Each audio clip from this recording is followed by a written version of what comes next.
Now, this is a meeting tagged Emergence of Giant. And if you check the meaning very well, it's not a mistake. Amen. Emergence means sudden appearance. Amen. Unexpected manifestation.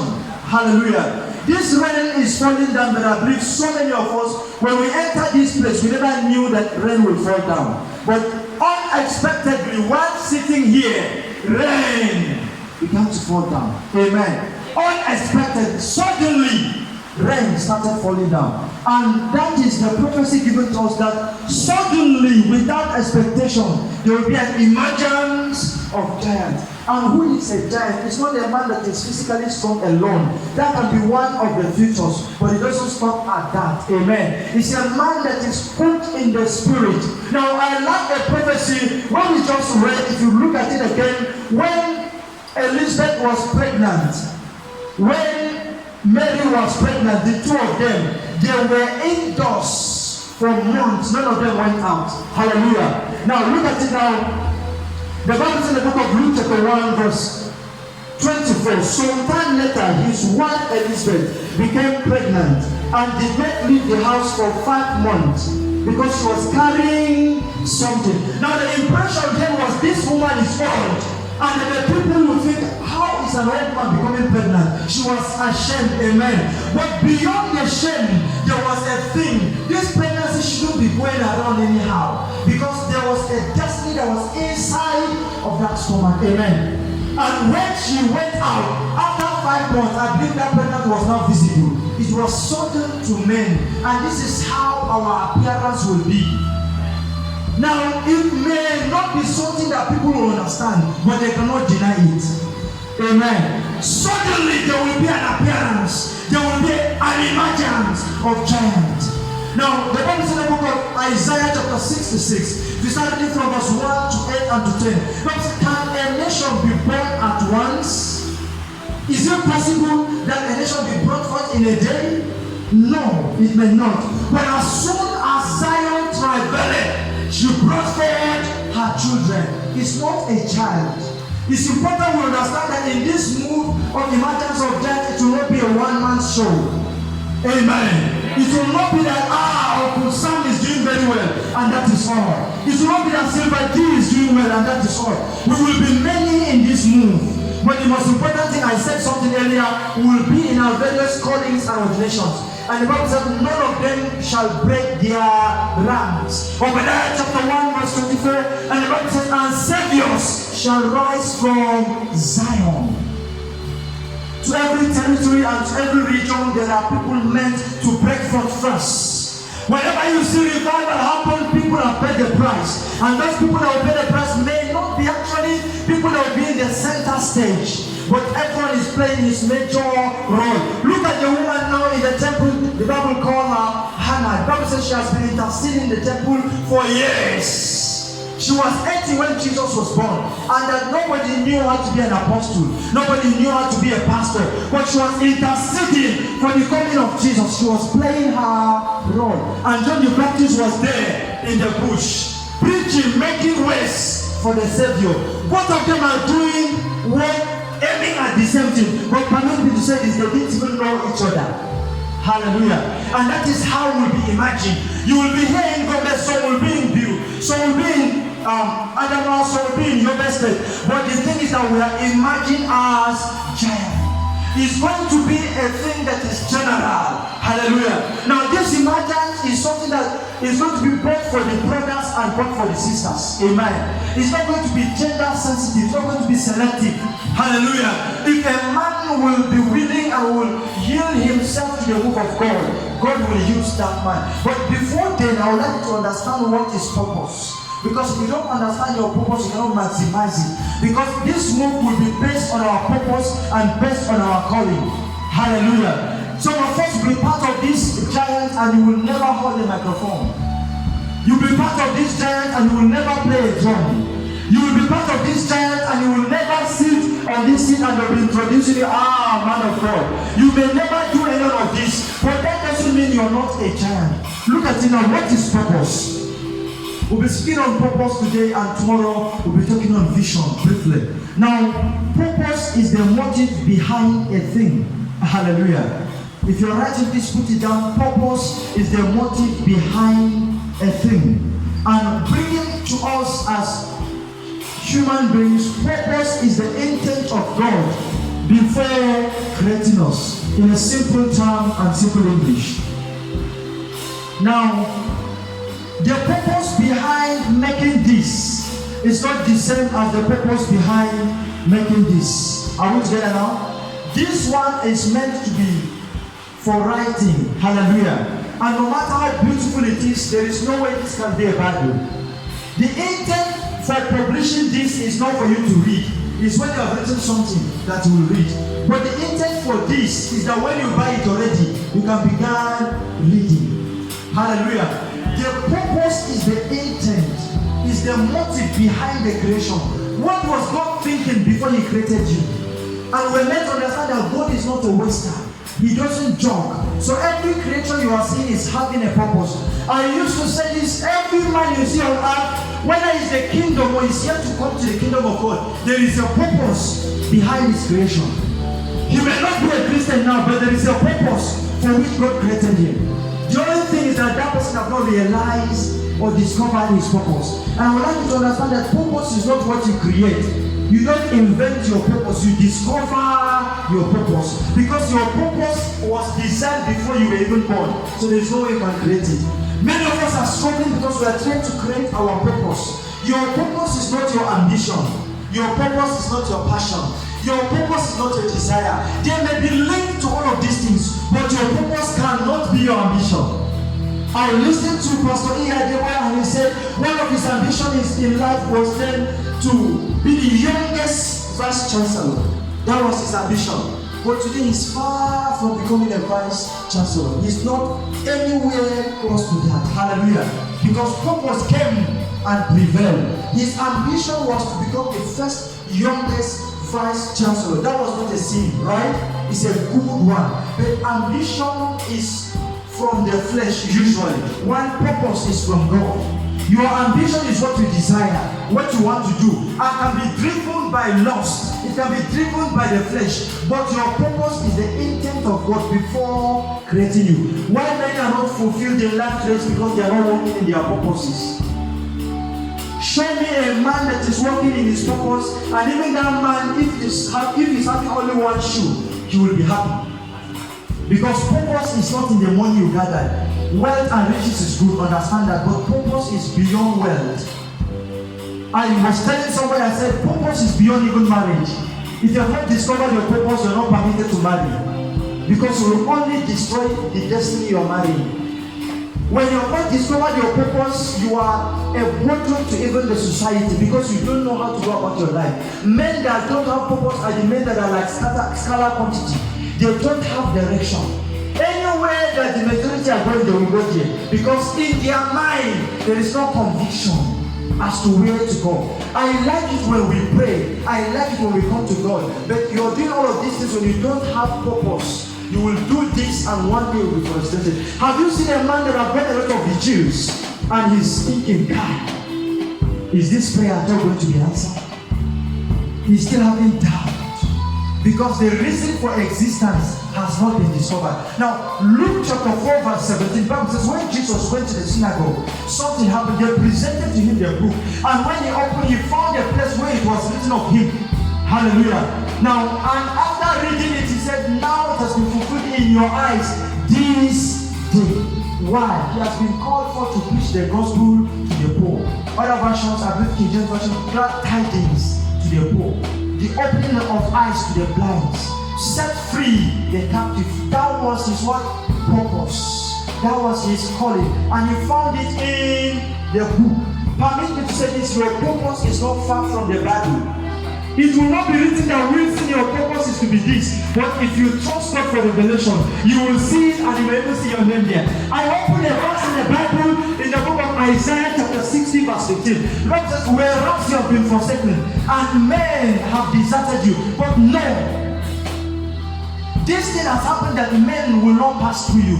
But Wilson, I did not see Wilson in the physical realm, but I saw it in the spirit. Wilson, I will make you an eternal excellency and a joy to many generations. Please, If you have not discovered your purpose, you will be frustrated. You don't create your purpose, you don't invent your purpose, you discover it. You eat the word, go into a search. Why am I created? I will recommend this book. When I read the book, Discovering Your Purpose by Bob Katz. Why am I here on earth? Now, purpose-driven life, maximizing your destiny, discovering your potential, maximizing your potentials. Check this book, Matsuno Bishop Oyedepo. When you read all of these books, you can never think as if you are here by mistake again.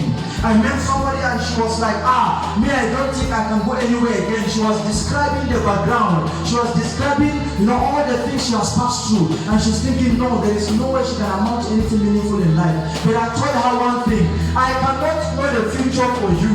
But I know one thing, is that before you were born, there was a purpose for you. As God told Jeremiah, before I created you, before I formed you in your mother's womb, I knew you. So there is no mistake about it. God loves you and He has a purpose for you. Your purpose is not what you create. You don't invent it. You discover it. When you have discovered your purpose, what is left for you is to walk into it. And permit me to say this, that is the greatest level of fulfillment. That is why you will see a man that is having one room and is fulfilled. I saw on Facebook a man that was, I think, that man should be, doing vigilities in Africa, praying for God to do one or two things.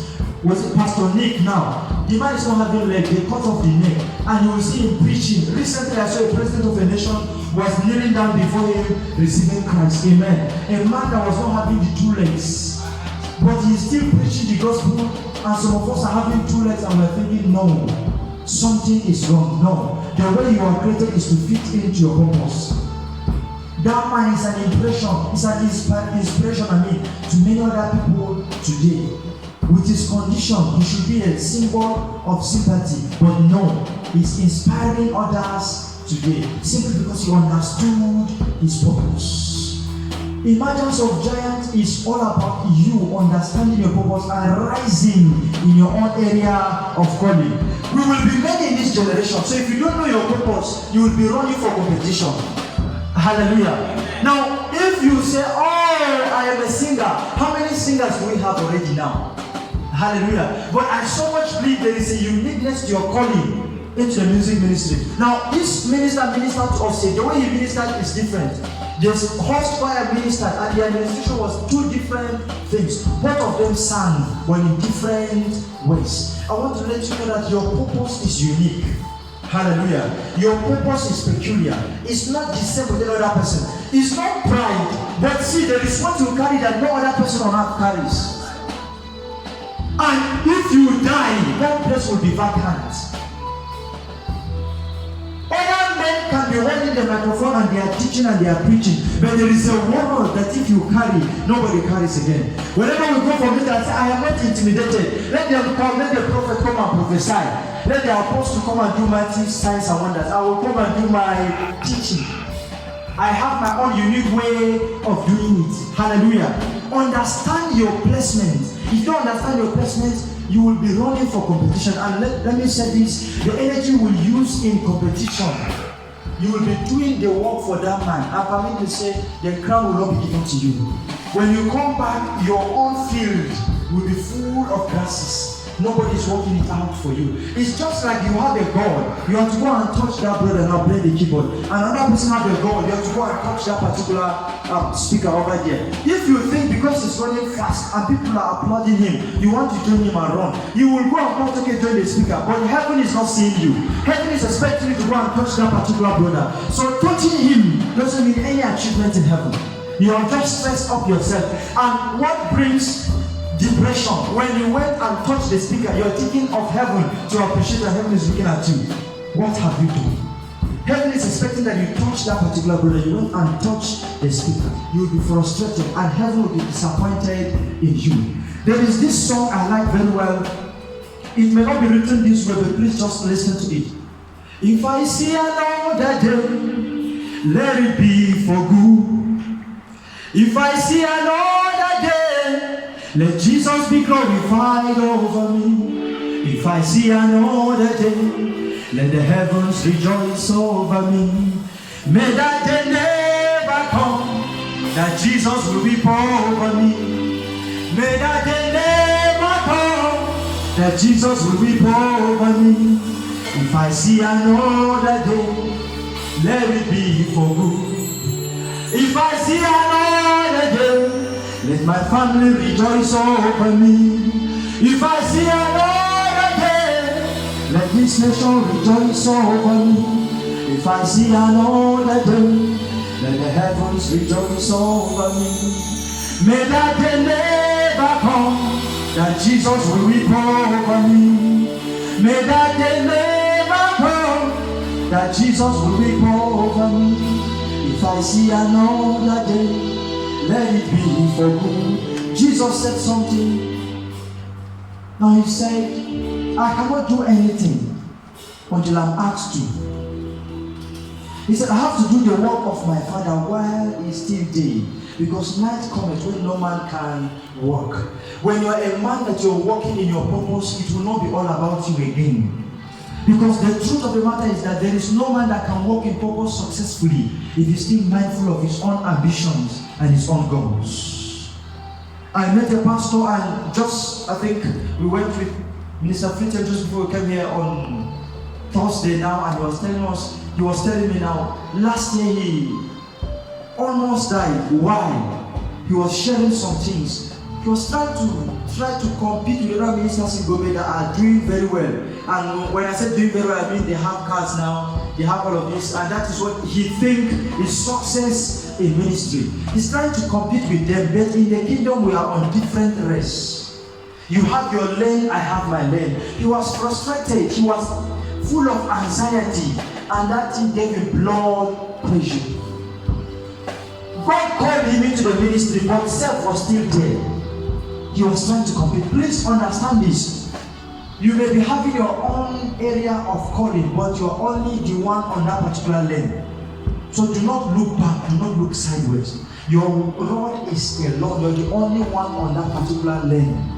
If you turn sideways, you're playing your journey. You're playing your movement. Somebody told me, why is it that in all emergence of giants, I'm not the only one that do minister? You see, 2, 3, 4 ministers coming to minister. I said, no, it's not a one-man thing. We will be many in this generation. If you understand your peculiar calling, there will be no reason for competition. Permit me to say this, Wisdom Chapel does not have a duplicate.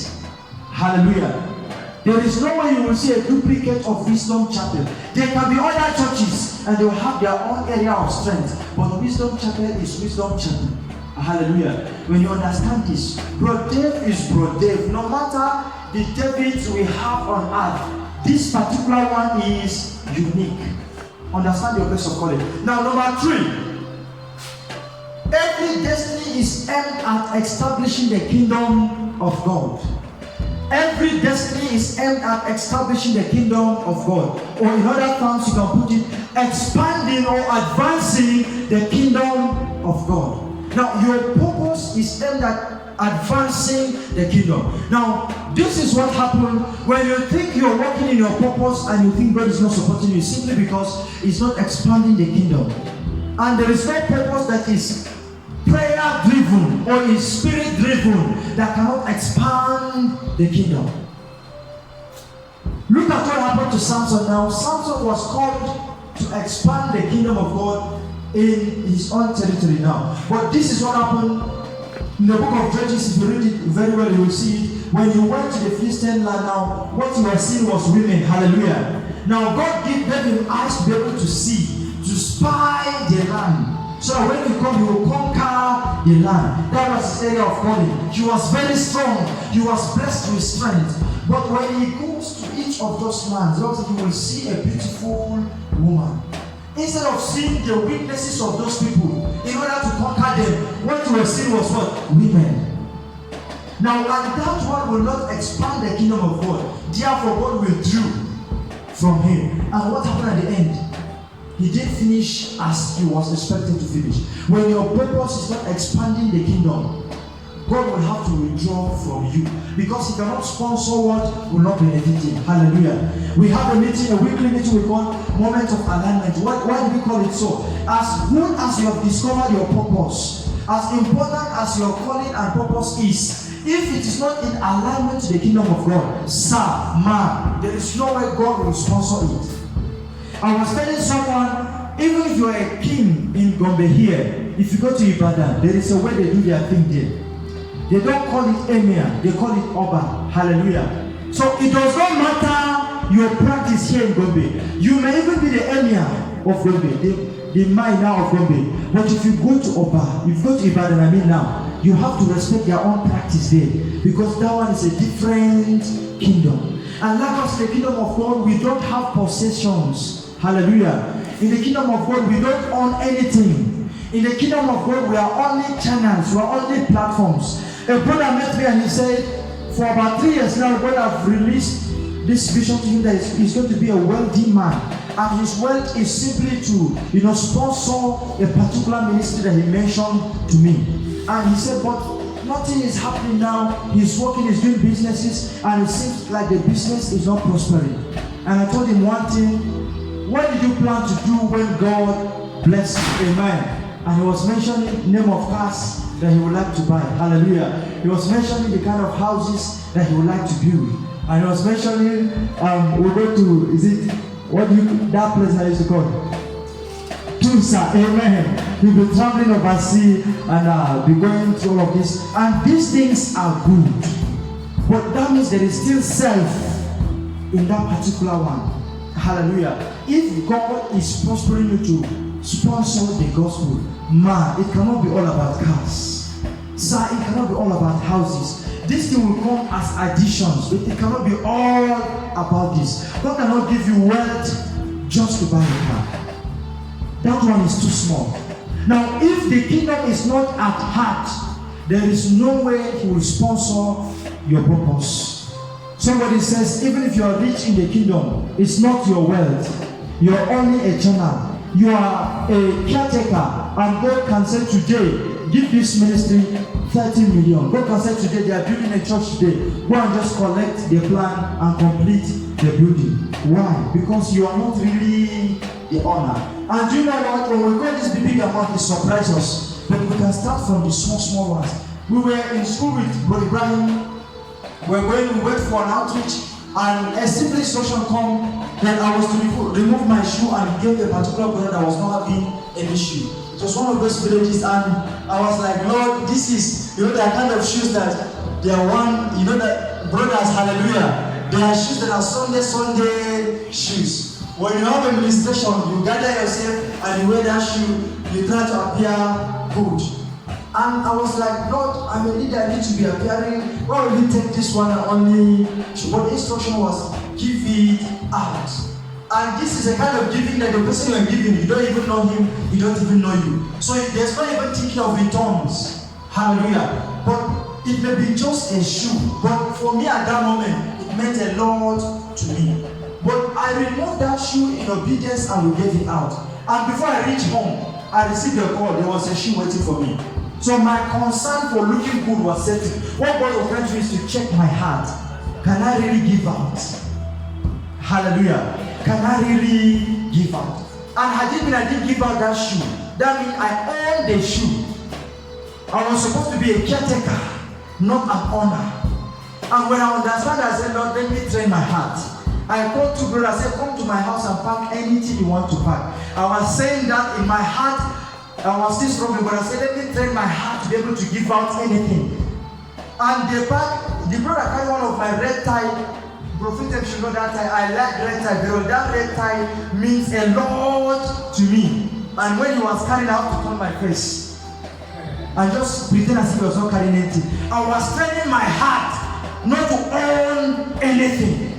Because if you have this mindset of owning in this kingdom, God cannot trust you with anything. Because whatever God will give you, expect you to be able to give it out, even if it is tomorrow.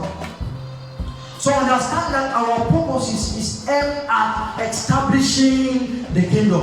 And one of the things God told me is that I must learn to practice these things now. If you cannot give out 1,000, there is no way you can give out 10,000. Hallelujah. We used to do this in peculiar people. I think last year, I just got money. We shared 50 naira. Is it a big amount of money? No. But it was a practice. We are training our hearts to give. We shared 50 naira, everybody go home with 50 naira, everybody was joyful. And some people were like, we have money, I'm not in need. We say it's not a matter of need. We are learning to give. You cannot become a giant in the financial sector if you don't practice it now. Please understand this. The Lord will bless us in the name of Jesus.